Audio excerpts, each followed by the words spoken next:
Selamat datang di video ini. Rusia telah lama mendapatkan keuntungan ekonomi dengan mengekspor gas alam ke Eropa.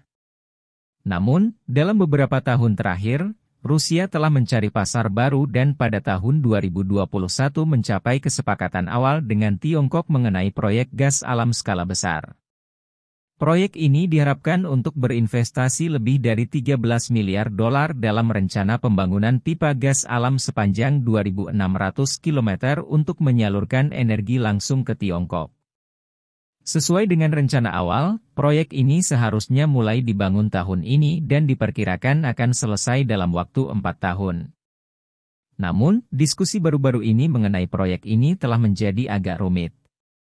Beberapa media barat melaporkan bahwa Tiongkok tampaknya enggan membiarkan pipa tersebut melewati Mongolia dan lebih memilih agar pipa tersebut melewati Kazakhstan.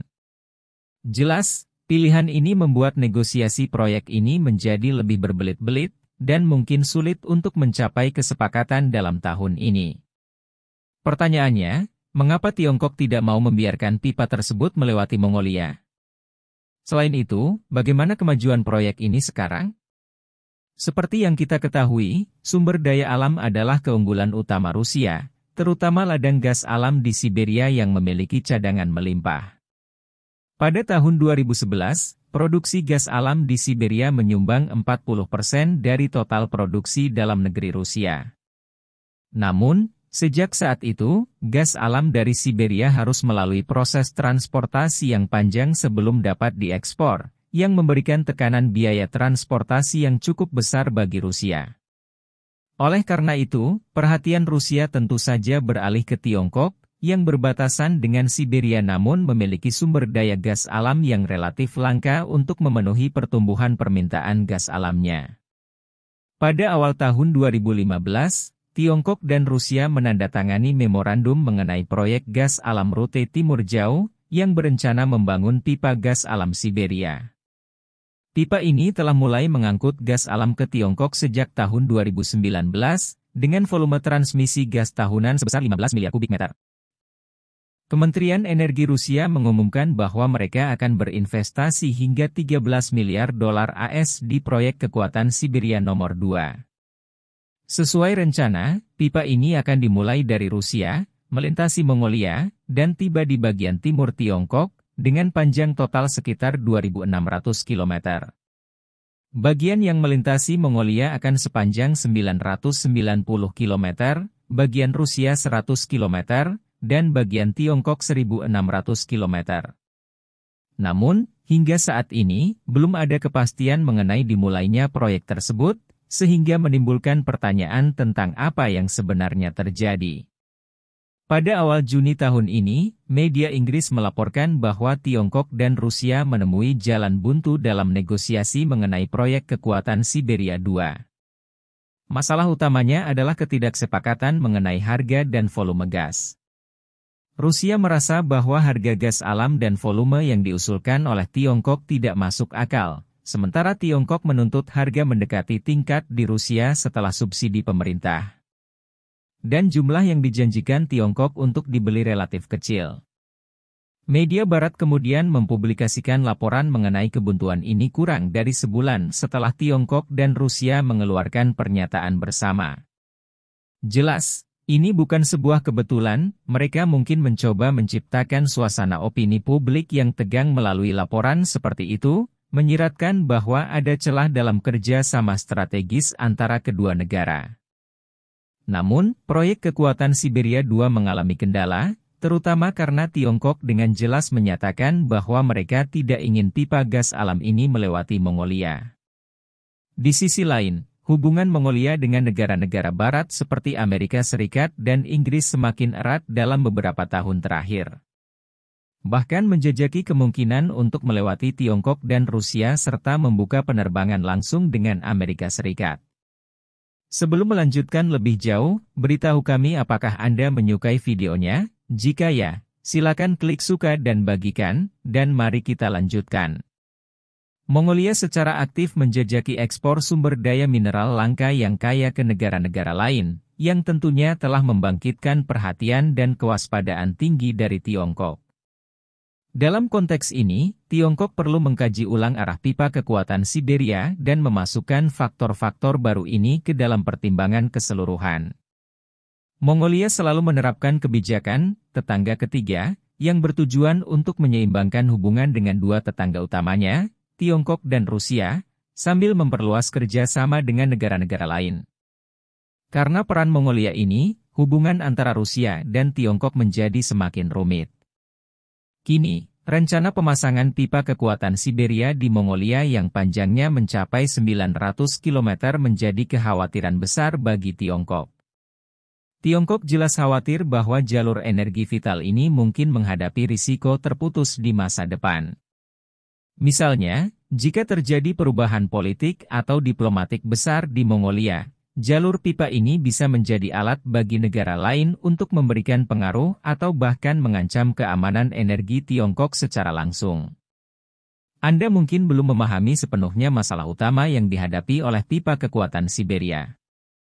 Salah satu masalah adalah biaya tinggi yang diusulkan oleh Mongolia.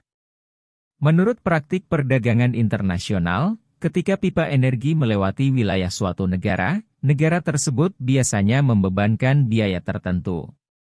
Para ahli ekonomi menganalisis bahwa jika pipa kekuatan Siberia 2 mulai beroperasi sesuai rencana pada tahun 2030, Mongolia dapat memperoleh pendapatan hingga 30 juta dolar AS per tahun dari biaya transit. Bagi Tiongkok, biaya pembelian gas alam setiap tahun juga akan meningkat. Lebih penting lagi, ketika perselisihan politik terjadi antara Tiongkok dan Mongolia, Mongolia mungkin akan memanfaatkan situasi ini untuk meningkatkan biaya transit, yang akan semakin meningkatkan beban ekonomi Tiongkok. Dalam konteks ini, jika Tiongkok hanya mengandalkan pipa transportasi gas alam ini, hal ini mungkin tidak hanya gagal mencapai manfaat ekonomi yang diharapkan, tetapi juga bisa membuat investasi besar menjadi sia-sia. Inilah mengapa negosiasi antara Tiongkok dan Rusia mengenai proyek pipa kekuatan Siberia 2 terhenti sementara. Faktanya, media Barat seringkali mencoba menciptakan ketegangan dan konflik antara kedua negara ini. Namun, sejarah telah membuktikan bahwa upaya tersebut seringkali sia-sia, dan situasi saat ini tampaknya tidak berbeda. Pada awal Mei tahun ini, Tiongkok mengajukan proposal baru kepada Rusia, dengan harapan agar pipa gas alam dapat dialihkan dari Mongolia dan masuk ke Tiongkok melalui Kazakhstan. Setelah beberapa bulan konsultasi, alternatif ini mulai mendapatkan dukungan.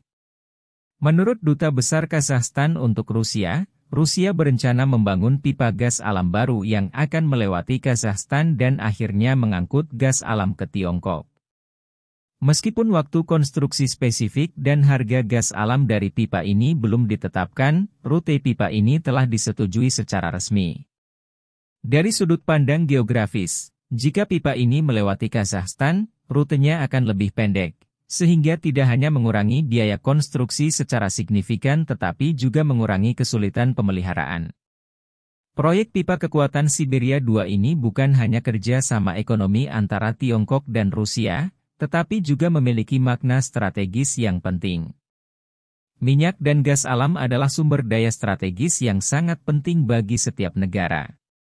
Sejak zaman kuno, impor minyak dan gas alam Tiongkok terutama bergantung pada Timur Tengah dan Afrika, yang hampir semuanya harus melalui Selat Malaka, jalur transportasi utama yang berisiko tinggi. India dan Amerika Serikat telah beberapa kali menyatakan bahwa jika Tiongkok mengambil tindakan untuk menyatukan Taiwan, mereka akan segera memblokir rute di Samudera Hindia dan Selat Malaka, sehingga memutus rantai pasokan energi Tiongkok. Selain itu, Angkatan Laut AS sering mengadakan latihan militer gabungan dengan Taiwan, India, dan sekutu lainnya untuk mempraktikkan kemampuan memblokir rute di Samudera Hindia. Menghadapi ancaman seperti ini, Tiongkok perlu menemukan jalur yang lebih aman untuk impor energi. Jika Rusia dapat meningkatkan pasokan minyak dan gas alam, hal ini akan sangat mengurangi ketergantungan Tiongkok pada Selat Malaka dan meningkatkan keamanan energi nasionalnya secara signifikan. Oleh karena itu, pipa kekuatan Siberia 2 bukan hanya pipa transmisi energi untuk Tiongkok tetapi juga langkah penting untuk meningkatkan keamanan energi nasional. Bagaimana pendapat Anda mengenai video ini? Jika Anda punya pendapat, silahkan tuliskan pendapat Anda pada bagian komentarnya. Dan jika Anda suka dengan video ini, silahkan klik like dan subscribe, dengan begitu kami akan membuat video lainnya untuk Anda semua. Terima kasih dan sekian dulu dan sampai jumpa di video berikutnya.